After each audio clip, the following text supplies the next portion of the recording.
Bon dia, soc el Lluís, el jardiner d'aquí de la casa que faig de pagès perquè tinc molta experiència. I ara és època de preparar les terres de cares a l'hivern i de cares a la primavera. I ara tot seguit us ensenyarem com es fa tot aquest procés i les diferents matèries que hem de fer servir.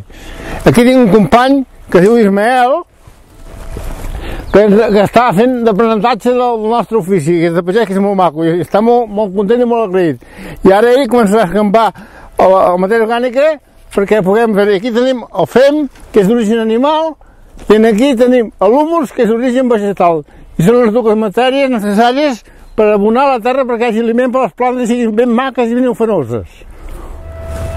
Ara aquí hem incorporat la matèria orgànica animal i ara tot seguit l'Ismael ha incorporat la matèria orgànica d'origen vegetal, que són dues matèries diferents però totes dues complementàries, perquè això és una matèria que ens la fabriquem nosaltres, que és els residus de les segues de tota la finca, que ho acumulem, més la caiguda de la fulla, que també ho acumulem, i dos cops l'any ho remenem i així compostem i surt una matèria orgànica de primera que no n'hi sol haver al mercat, per això ens ho fem nosaltres.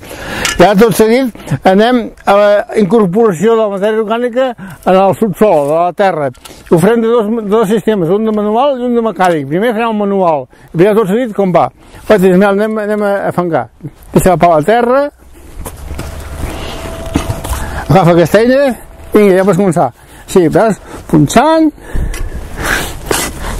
ben fondo, i tombant. Punxant, i tombant. I així aconseguim una incorporació perfecta, que és la millor manera d'incorporar la matèria orgànica en la terra. Això se'n diu el clàssic fangar. I això, són dues eines, aquesta és la fanga i això és la pala fanga, són les mateixes eines però de diferent ús. Ara tot seguit anirem a fer la incorporació de la matèria orgànica amb el sistema mecànic. I aquest és el procés mecànic d'incorporar la matèria orgànica. És mecànic que és més fi, però no està eficient perquè es trepitja la terra per segona vegada.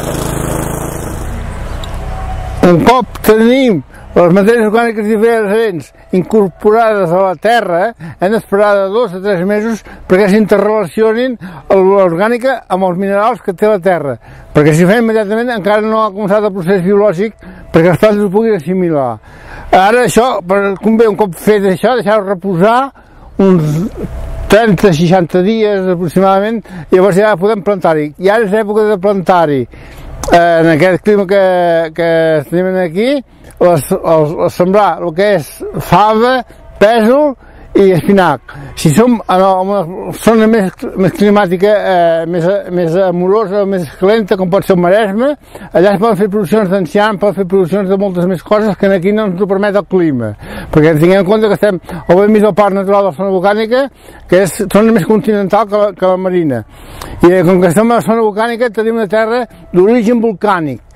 I com que és molt de residus minerals dels volcans, i hem de comprar-hi molt sovint matèria orgànica. Ara, la matèria orgànica que incorporem és de primera qualitat. Ho podeu veure amb aquestes precioses tomates que tenim aquí, que tot i ser en època mica tardana encara estem en plena producció.